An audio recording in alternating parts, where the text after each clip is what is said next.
Vai abrindo a sua Bíblia em Mateus, no capítulo 5, Evangelho de Mateus, capítulo de número 5. Nós vamos ler do versículo 17 ao versículo 20, mas eu sugiro que você deixe aí a sua Bíblia aberta, que nós vamos falar a respeito de toda a continuidade do texto, até o final do capítulo 5, tá bom? Então, se você deixar a sua Bíblia aberta, é mais fácil para você ir olhando as referências. E nessa noite eu quero falar um pouquinho com vocês sobre uma vida cristã acima da média. Porque eu creio que Deus está chamando cada um de nós aqui para não sermos medianos, não. Amém? A gente tem que se destacar, que se diferenciar. Antes de ir para o texto bíblico, vocês sabem que... O que seria, né, viver fora da média? Não sei, alguns de vocês devem saber, eu sou formado em matemática, né, além de teologia. Todo mundo faz a cara que vocês fizeram quando eu faço isso, é normal, estou absolutamente acostumado. Então, eu sou formado em matemática e eu trabalho lá no Hospital do Câncer também, nessa parte. Eu tenho uma das minhas pós-graduações em ciência de dados, então uma área que eu gosto um pouquinho assim, né? Eu trabalho com isso até. E aí, o que acontece? Quando a gente vai fazer uma análise de dados, digamos aqui que a gente fizesse um levantamento da idade de vocês, de cada um de nós que estamos aqui. E aí, digamos que a gente falasse assim, olha, a idade média aqui do pessoal que está no culto hoje é de 30 anos, variando entre 25 e 35, digamos, tá? Não sei se é o caso.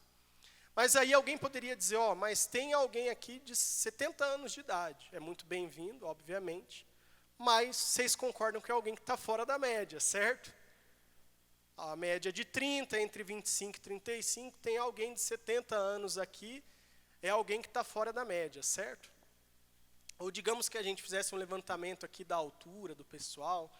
Todo mundo tem aí entre 1,70 m, 1,80 m, mas tem um grandalhão de 2,10 m aí na turma. Pô, esse cara é fora da curva, né?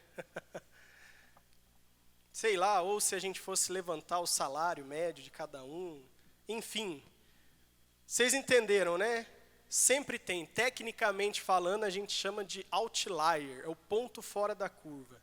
É aquele pontinho que quando a gente faz o gráfico, a análise de dados, está todo mundo dentro de uma média ali, em volta de um valor, e tem um ou mais que estão lá destacadinhos, assim, fora da curva.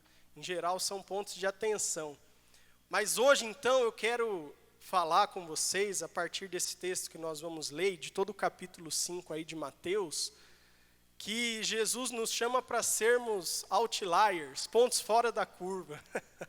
Pessoas que se destacam, pessoas que saem do bolo, da multidão e que vivem uma vida cristã diferenciada. Amém?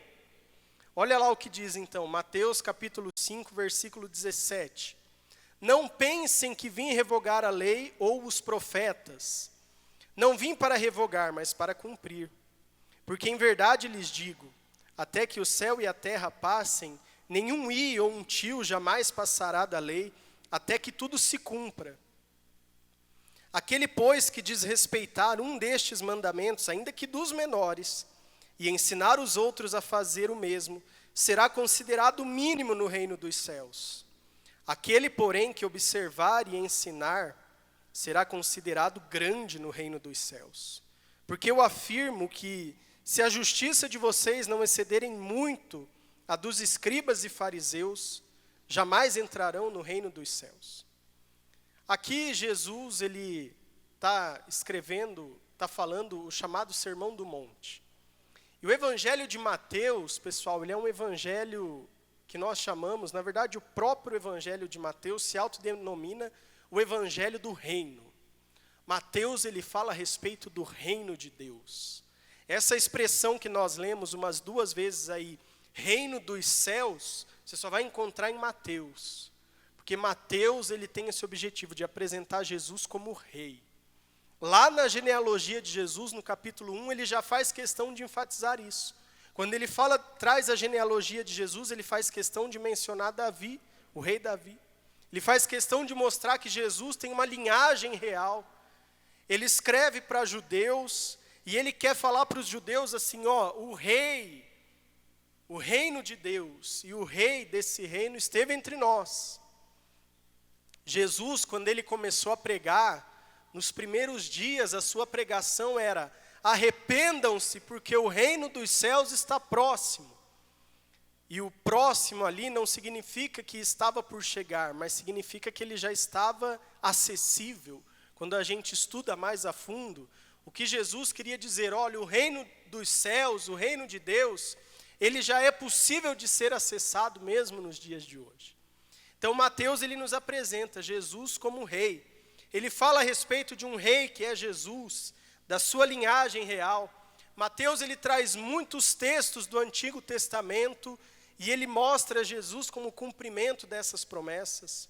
Mateus ele fala entre o reino, e esse reino em teologia a gente fala o reino do agora já e o reino do ainda não. Parece complexo, mas veja, o reino de Deus já existe na eternidade, consumado. Jesus já está lá reinando. As pessoas que já partiram desse mundo, muito provavelmente já estão lá nesse reino consumado eterno. Mas Jesus, ele nos ensina que nós podemos antecipar, por assim dizer, esse reino.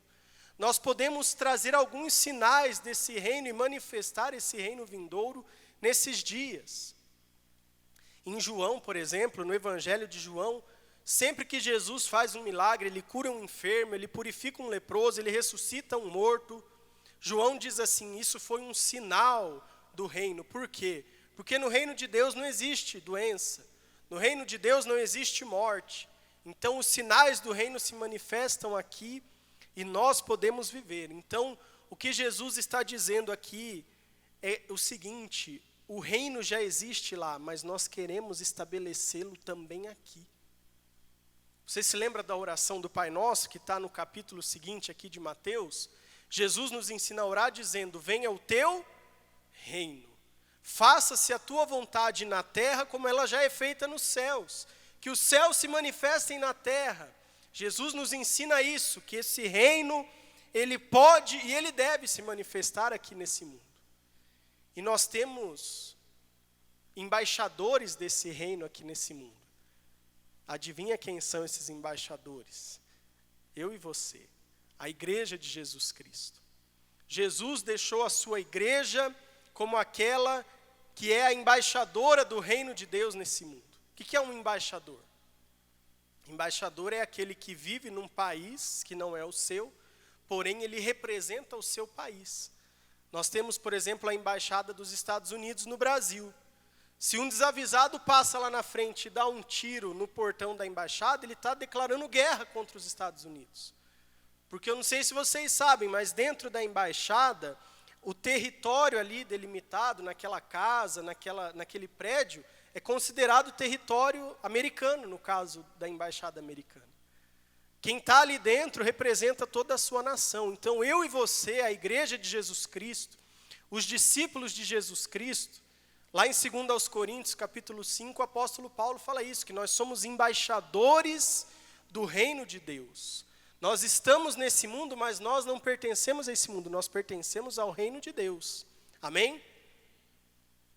E Mateus, ele tem uma estrutura de 5 blocos que nós chamamos, né? Mateus, ele divide o seu evangelho, a sua obra em cinco partes. E cada uma dessas 5 partes, ele coloca um sermão de Jesus, um ensino, uma pregação, um discurso e uma série de obras que Jesus realizou. Então, são 5 estruturas, sermão, obras, 5 vezes. E aqui, em Mateus 5, é o primeiro desses 5 blocos, o famoso Sermão do Monte. Jesus, ele escolhe um monte para pregar, e é muito curioso que alguns acreditam que isso tem a ver com o monte em que a lei foi entregue para Moisés, mas nesse Monte das Oliveiras, Jesus ele vem agora trazer um ressignificado a respeito da lei. Mas preste atenção no que eu vou dizer, Jesus não traz um novo ensino a respeito da lei. Ele traz o verdadeiro ensino a respeito da lei que havia sido perdido ao longo da história. Porque no passar dos anos, os rabinos, os religiosos, os estudiosos da lei, lá dos tempos de Jesus, os judeus, eles começavam a interpretar a lei, e não era como hoje, que nós temos acesso à Bíblia, nós temos acesso à palavra. Só o clero, só a alta liderança da igreja tinha acesso às escrituras, e as pessoas dependiam do ensino deles. Então eles transferiam da maneira que eles achavam que era correta. Mas se nós olharmos os próximos versículos aí, por exemplo, no 21, ouvistes o que foi dito, não mate, e quem matar está sujeito a julgamento. Olha o que Jesus diz no 22, eu, porém, lhes digo. Nós vamos perceber essa expressão, eu, porém, lhes digo, sendo repetida por várias vezes nesse capítulo 5. Porque Jesus está dizendo o seguinte, olha, ensinaram para vocês dessa forma, mas eu quero dizer para vocês que não está muito certo o que eles ensinaram. Eu venho trazer para vocês o real significado desse ensino. Eu venho trazer para vocês o real significado da essência da lei. Na verdade, aqui Jesus ele volta à essência da lei de Deus. E ele, no versículo 17, como nós lemos, ele reafirma a lei. Ele diz, eu não vim para eliminar a lei, para revogar a lei. Ele reafirma a lei. Ele cumpre a lei. Ele diz, eu vim para cumprir a lei. E a lei, galera, ela tem 3 aspectos, a lei do Antigo Testamento. O aspecto moral, ou seja, tem a ver com o comportamento, com aquilo que nós devemos fazer, a forma de tratar as pessoas. Conduta. Tem a lei cerimonial, que tinha a ver com os sacrifícios, tinha a ver com os rituais, com o culto. Vocês sabem que no Antigo Testamento, matavam os animais, os cordeiros, oferecia como sacrifício a Deus. Mas tem também o aspecto jurídico da lei, a justiça. Na verdade, entre os judeus, a lei da Bíblia era a lei também, como nós temos hoje, a legislação. Então, era um povo regido por essa lei. E Jesus, ele cumpre esses 3 aspectos da lei. Ele vive uma vida plena de obediência a Deus. Ele manifesta a vontade de Deus em sua plenitude. Ele tem uma conduta, ele tem um caráter que manifesta plenamente aquilo que Deus deseja para o ser humano. Ele cumpre a lei cerimonial quando ele se entrega naquela cruz, sendo ele o próprio sacrifício, a própria oferta, o próprio sacerdote. Ele elimina toda a necessidade de sacrifícios do Antigo Testamento, porque ele faz a oferta perfeita, que é entregar a sua própria vida. E ele também manifesta a perfeita justiça de Deus. Então é importante nós termos isso em mente. Jesus cumpriu toda a lei, amém? Ele, na verdade, a lei do Antigo Testamento, ela nada mais fazia do que apontar para Jesus. Então Jesus, ele vem e cumpre tudo aquilo que foi escrito a respeito dele no Antigo Testamento. Mas ele também diz no versículo 18, que essa lei, ela permanece. É claro que a lei cerimonial não permanece. Isso daqui é importante a gente diferenciar, tá bom? Porque senão o pessoal vai falar, então nós vamos ter que voltar a sacrificar os bichinhos, nada disso. Mas a lei cerimonial, a lei moral, a vontade de Deus para a conduta do ser humano, ele diz, essa permanece. Vai passar os céus e a terra, mas a lei de Deus permanece. Então, a grande questão aqui, pessoal, qual que é a grande questão? Como eu disse, Mateus está falando a respeito do reino de Deus. Jesus aqui está falando a respeito da lei, da forma como ele cumpriu a lei. E na sequência ele fala a respeito do nosso relacionamento com a lei. Porque eu e você devemos olhar para a lei, para aquilo que Deus deseja para a nossa vida. E a primeira coisa que a gente precisa saber é que nós não dependemos da lei para ser salvos, amém? Então vamos deixar isso daqui bem alinhado entre todo mundo. A Bíblia diz, somos salvos pela graça, mediante a fé. Isso não vem de vós, é dom de Deus. Não de obras para que ninguém se glorie, está lá em Efésios 2, do 8 ao 10. Então, pastor, eu preciso cumprir a lei, eu preciso obedecer a lei para ser salvo? Não. Até porque nem mesmo o pessoal do Antigo Testamento precisava. A lei foi dada para um povo escolhido. Eles foram escolhidos antes da lei, percebe? Eles já tinham sido escolhidos em Abraão, eles já eram o povo de Deus, o povo separado por Deus. A lei veio para ensinar esse povo a vontade de Deus para a vida deles. Então eu e você não dependemos dessa lei, essa lei não é uma condição, você não precisa cumprir isso para ser salvo. Mais do que isso, Jesus já cumpriu a lei, então não é papel meu e seu ter que cumprir toda a lei. Porém, Jesus traz aqui um fato interessante. Olha só o que diz o versículo 19. Aquele que desrespeitar um destes mandamentos, ainda que dos menores, e ensinar os outros a fazer o mesmo, será considerado o mínimo no reino dos céus. Por outro lado, ele continua a dizer, aquele, porém, que observar, no caso aqui observar significa obedecer, e ensinar, esse será considerado grande no reino dos céus. O que acontece, pessoal? De fato, nós não precisamos obedecer à lei para sermos salvos, ok? Mas Jesus está trazendo uma seguinte proposta. Quer ser grande no reino dos céus? Quer ser alguém diferenciado no reino dos céus? Quer ser alguém acima da média no reino dos céus? Então você precisa obedecer à lei.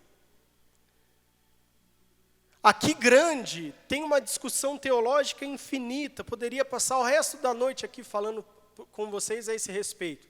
Tem pessoas que acreditam que no céu vai haver um tipo de hierarquia. Eu fui mais santo do que ele na vida, então lá no céu eu vou mandar nele. Tem pessoas que acreditam assim, eu fui mais santo, mais piedoso, então lá no céu eu vou morar numa mansão mais chique do que a do outro, que não foi tão santo. Eu acho que é um assunto complicado da gente entrar. Mas o que eu gosto de ver aqui? Vamos pensar no seguinte sentido. Mas antes eu preciso fazer uma observação. Você já agradeceu a Jesus porque você mora em Londrina hoje? Já agradeceu? Vocês vejam só, eu estou aqui de casaco. Mas se eu tirar o casaco, eu vou ficar com frio. E com o casaco eu estou com calor. Então é só Londrina que você vive essas coisas, irmão. Só Londrina que no final de novembro, todo mundo já querendo ir para a praia, para o clube, vem um friozinho desses. Mas graças a Deus por isso, amém? Mas vamos lá, né? É que está me dando calor. Eu não sei, daí se eu tirar a blusa vai me dar frio. Vamos lá, vai dar tudo certo. Deus é mais. Amém? Vocês me ajudam? Fala amém aí que me ajuda já. Não fica prestando atenção na irmã cantando lá. Tá cantando lindo, mas foca aqui, tá bom? Então, vamos pensar no seguinte. Imagine aquele cara ou aquela menina que frequenta academia, que malha, certo? Você conhece alguém assim, né? Talvez você seja essa pessoa. Você vai para academia, tem pessoas que vão todo dia, né? Tem pessoas que vão 6 horas da manhã, eu louvo a Deus pela vida dessas pessoas. Então, essa pessoa, ela é mais forte, sim ou não? Ela é mais forte, ela é mais preparada. A pessoa que corre, a pessoa que é um atleta, né, ela é mais forte, ela é mais preparada. Se precisasse, numa situação de emergência, correr daqui até lá na portaria, talvez eu caísse ali na frente da porta do CA, eu não sei se eu conseguiria correr até lá, mas quem é treinado, quem é atleta, o cara consegue, está mais preparado. Eu percebo que o que Jesus está falando aqui é isso. Se você treinar mais, você vai ser mais forte. Se você treinar mais, você vai estar mais preparado. Espiritualmente, você vai ser uma pessoa mais forte. Então, a ideia aqui de ser grande ou de ser pequeno no reino dos céus, talvez não tenha tanto a ver com a hierarquia espiritual. Porque tem um pessoal que, meu Deus do céu, a gente ama e respeita todos os irmãos, né, pentecostais, a gente ama todo mundo. Mas tem uns irmãos que querem criar umas hierarquias, né? Tipo, o cara é o super ungido, o super pastor, aí todo mundo tem que ouvir ele. Galera, isso não existe, isso não é bíblico, tá? Mas, de fato, nós temos que admitir o seguinte, se você ora mais, se você lê mais da palavra, se você é uma pessoa que tem o hábito de jejuar, se você é uma pessoa que tem uma vida de intimidade com Deus, que você é uma pessoa que procura andar de maneira correta, certamente, quando vierem as situações, você vai estar mais preparado. Certamente. Vocês conhecem a história de Marta e Maria, né? Diz o texto, diz a história bíblica, que Marta, em um certo momento, ela estava atarefada, cuidando da casa, cuidando dos afazeres. Maria estava aos pés de Jesus, adorando a Jesus, tendo intimidade com Ele. E aí, mais à frente, a história diz que o irmão delas morreu. Elas eram as duas irmãs e Lázaro, e o irmão morreu. E na morte de Lázaro, você vê a diferença entre as duas. A Maria, que estava aos pés de Jesus, estava muito mais confiante de que Jesus faria um milagre do que Marta. Então, o que eu estou querendo dizer, pessoal? Viver acima da média, uma vida cristã acima da média, você está mais preparado. Quando a luta vier, quando a dificuldade vier, quando o dia mal vier, quando o diabo se levantar, aquela pessoa que está fraquinha, que só frequenta o culto para marcar presença, fica voando, não lê a Bíblia, não quer saber de Deus, ela é uma presa muito mais fácil para o diabo do que aquela pessoa que se fortalece, aquela pessoa que está firme, que conhece da palavra, que coloca a sua vida nos trilhos. É nesse sentido que Jesus está dizendo, ser grande no reino dos céus, é ser alguém forte, alguém preparado, alguém que realmente vai fazer a diferença espiritualmente falando. Tem um livrinho desse tamaninho assim, ele é pequenininho, talvez um pouquinho maior que um celular, chama Por que Tarda o Pleno Avivamento? Procura no Google, tem esse livro em PDF, gratuito lá no Google, eu recomendo você ler. É Leonard Ravenhill, o nome do autor. E no último capítulo desse livro, ele fala do apóstolo Paulo. Você se lembra de Atos 19, quando tem um pessoal tentando expulsar um demônio? O demônio vai lá e bate neles, o demônio é que expulsa eles. E aí Paulo chega, o demônio fala assim, opa, peraí. Não, minto, Paulo não estava lá não, desculpa. Ô Ronaldo, se fosse no presbitério eu já ia reprovar. Ó. Eu contei errado a história. O Paulo não estava lá, eles tentaram usar o nome de Paulo. Os caras falaram assim, em nome de Jesus a quem Paulo prega, saiam desse homem. Aí o demônio olhou bem para eles e falou assim, Jesus eu conheço, Paulo eu sei muito bem quem é, mas vocês, quem são? E aí nesse livrinho, Por que Tarda o Pleno Avivamento, o autor fala que Paulo era conhecido no inferno. Por que Paulo era conhecido no inferno? Porque Paulo era alguém forte, era alguém grande no reino dos céus, era alguém forte espiritualmente, era alguém que os demônios sabiam que se encontrasse com ele não ia ter conversa, ia ter que sair. Mas aquelas pessoas que são muito fracas, e galera, eu já vi isso assim, eu já tive, não foram muitas experiências, mas eu já tive a oportunidade de presenciar isso. Em cultos, assim, em igrejas, né? Daí tinha lá o irmão, o obreiro, tal. Dá licença, tá, irmão? Tomara que não tenha nada nele.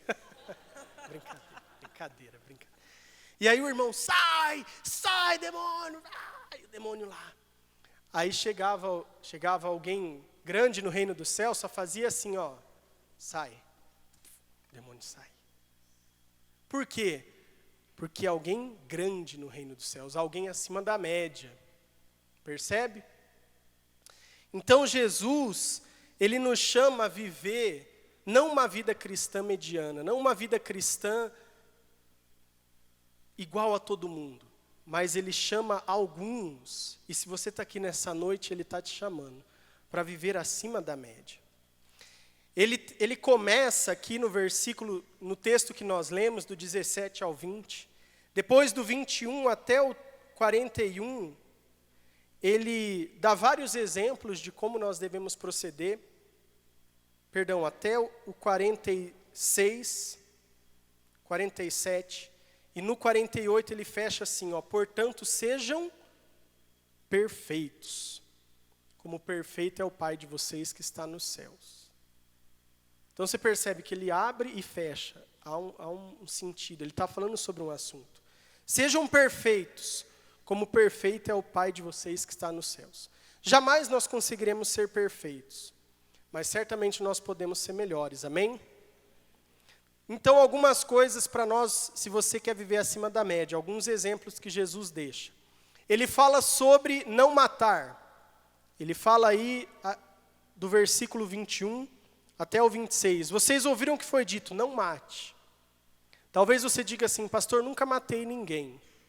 Mas sabe o que Jesus está dizendo? Talvez você nunca matou ninguém, mas você está tirando vida das pessoas. Porque Jesus, ele diz assim, tudo bem, essa é a média, isso daí é o que todo mundo faz. Nunca matei ninguém. Você é um bom cristão, se você nunca matou ninguém. Se você já matou alguém, mas você se arrependeu, você também é um bom cristão. Agora ele diz assim, quer ser acima da média? Não ofenda o seu irmão. Não chame ele de tolo. Quer ser alguém acima da média? Quando o seu irmão fizer algo contra você, vai lá se reconcilia com ele. Você quer fazer o básico? Não mata ninguém. Mas você quer ser alguém que se diferencia? Se o seu irmão tiver algo contra você e você tiver entregando a sua oferta e se lembrar, vai lá e se reconcilia com ele. Olha como que Jesus ele vai para um nível de detalhe muito maior. Ele vai para o coração. Ele diz aqui, versículo 25, entre em acordo sem demora com o seu adversário. Quantas pessoas que eu conheço que vivem uma vida fria, amarrada por falta de perdão, não conseguem perdoar os outros. A falta de perdão é um mal muito grande. As pessoas gostam de receber perdão, mas tem muita gente que tem dificuldade de perdoar. Então o que Jesus está dizendo é o seguinte, não matar, legal, tá certo. Mas eu quero dizer para você, vai além. Não ofende o seu irmão, não. Não maltrata essa pessoa, não. Perdoa, se você tiver alguma coisa, valoriza essa vida, valoriza a preciosidade da vida.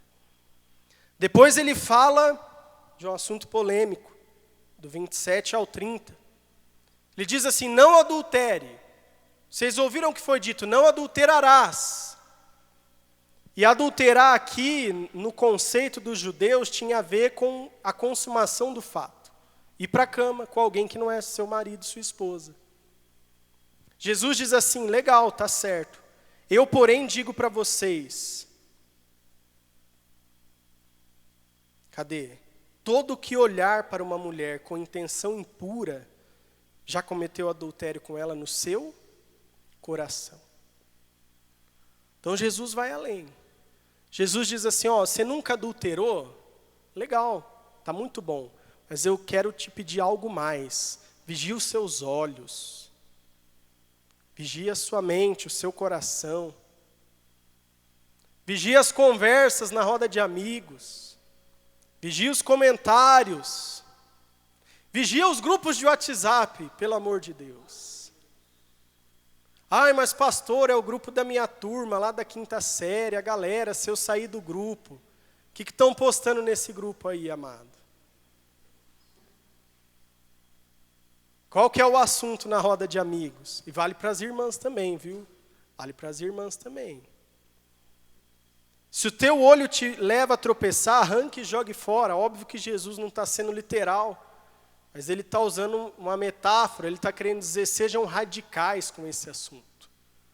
Você quer ser acima da média, você quer se diferenciar, seja radical com esse assunto. Purifica o teu coração, santifica a tua mente. Cuidado com o que você assiste, com o que você acessa. Porque não adulterar, legal, está na média, mas eu quero que vocês façam mais do que isso. Depois ele fala dos juramentos. Vocês sabem que os judeus, eles tinham um costume de jurar pelo céu, pela terra, de jurar por várias coisas, mas eles não juravam por Deus. Por quê? Você percebe ali, Jesus fala, versículo 33. Não, versículo 34. Não jurem nem pelo céu, nem pela terra, nem por Jerusalém, nem pela sua cabeça. Porque o que os caras faziam? Eles estavam jurando falso. Aí eles tinham medo de jurar por Deus. Olha como que a religiosidade é maligna, Ronaldo. Olha o que esses judeus faziam nos dias de Jesus. Eu vou jurar, eu juro que eu fiz isso, pastor. Mas como eles sabiam que era mentira, eles juravam pelo céu, porque tinha medo de jurar por Deus e ser castigado. Então aqui, quando Jesus fala a respeito do juramento, o que ele está querendo dizer assim? Se você for uma pessoa de palavra, você não precisa jurar. Percebe? Se você for uma pessoa que tem uma palavra com credibilidade, uma pessoa que cumpre aquilo que fala, uma pessoa que fala a verdade, você não vai precisar jurar. Porque você fala, é sim. Seja o seu sim, sim, o seu não, não. Amém? Vamos lá, vamos seguir. No versículo 38, vocês ouviram que foi dito olho por olho, dente por dente. Pastor, tem que ser justo. O cara me xingou, eu vou xingar ele. A menina me maltratou, eu vou maltratar ela. Fez para mim, vai levar no mesmo peso. É justo. Mas agora Jesus começa a dificultar a nossa vida, irmãos. Olha aí o que ele diz. Eu, porém, lhes digo, não resistam ao perverso. Se alguém lhe der um tapa na face direita, ofereça-lhe também a esquerda. Se alguém quer processar você e tirar-lhe a túnica, deixe que leve também a capa. Se alguém obrigar você a andar 1 milha, vá com ele 2.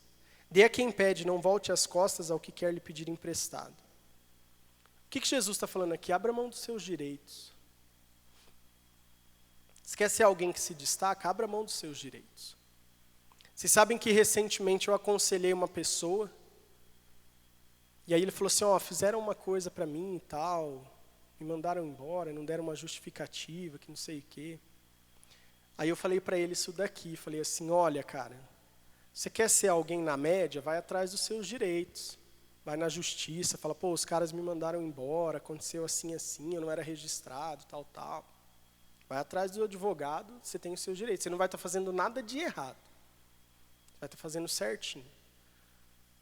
Mas você quer ser alguém diferenciado? Alguém que as pessoas vão olhar e vão falar assim, esse cara aí não é normal, não. Falei assim, se você quer ser essa pessoa, vai lá e pede perdão para eles. Mas pastor, eles que fizeram errado. Falei, eu sei. Eu entendi bem a história. Mas na hora que você chegar lá e pedir perdão, eles não vão entender nada. Eles vão falar, não, esse cara não é normal. Vocês estão entendendo o que Jesus está propondo aqui, galera? Você está entendendo qual que é a proposta de Jesus? E aí ele termina falando o seguinte, versículo 43, vocês ouviram que foi dito, ame o seu próximo e odeie o seu inimigo. Se você amar o seu próximo, você é uma boa pessoa. Mas você está na média. No 44 ele diz, eu porém lhes digo, amem os seus inimigos, orem pelos que perseguem vocês. Poxa, Jesus. Que isso, hein? Não é fácil amar a pessoa que te fez mal, orar por ela. Não é fácil não revidar quando alguém te ofende. Não é fácil segurar a ira quando alguém... Tipo assim, eu não vou matar esse cara, mas eu preciso xingar ele. Não é fácil, vamos ser honestos. Vamos ser honestos, não é fácil. Não é fácil purificar a mente e o coração. Já teve pessoas que me falaram assim, pastor, eu seguro a onda, mas aí não poder nem olhar, poxa, aí já é demais. Mas é o que Jesus está dizendo. É ser fora da média. Amém? E fora da média são poucos. Geralmente, quem está acima da média é pouca gente. Porque se todo mundo tivesse lá, daí a média seria alta. Então, eu não mencionei, mas ele fala aqui a respeito do divórcio. Não sei se já tem aqui alguém que é casado. Ele fala assim, vocês ouviram que foi dito. Aquele que repudiar sua mulher deve dar uma carta de divórcio. Mas Jesus está dizendo, se você quiser realmente fazer a diferença, restaura o seu casamento. Restaura o seu casamento. Que seu casamento seja como o relacionamento de Cristo com a igreja. Abra mão dos seus direitos. Ame os seus inimigos. Então, assim, como eu disse no início, Deus não precisa que você faça isso para te salvar, amém? Nós já somos salvos pela graça. Jesus já nos salvou. Mas Ele faz um convite. Você quer ser grande no reino? Você quer se destacar? Você quer ser alguém fora da média? Alguém que as pessoas vão olhar e vão falar assim, poxa, eu conheço muita gente crente, mas esse cara, essa menina, tem o meu respeito. Porque esse cara aí faz coisa que não é comum a gente ver os outros fazerem, não. Amar os inimigos? Ah, não é possível. Tá ali na roda de amigos e alguém fala, nossa, só fulana, gatinha, hein? Virar as costas e sair. Ah, não, esse cara aí é fora da média. Ele tá bem acima de nós. Vocês estão entendendo, amém? Você recebe essa palavra, amém?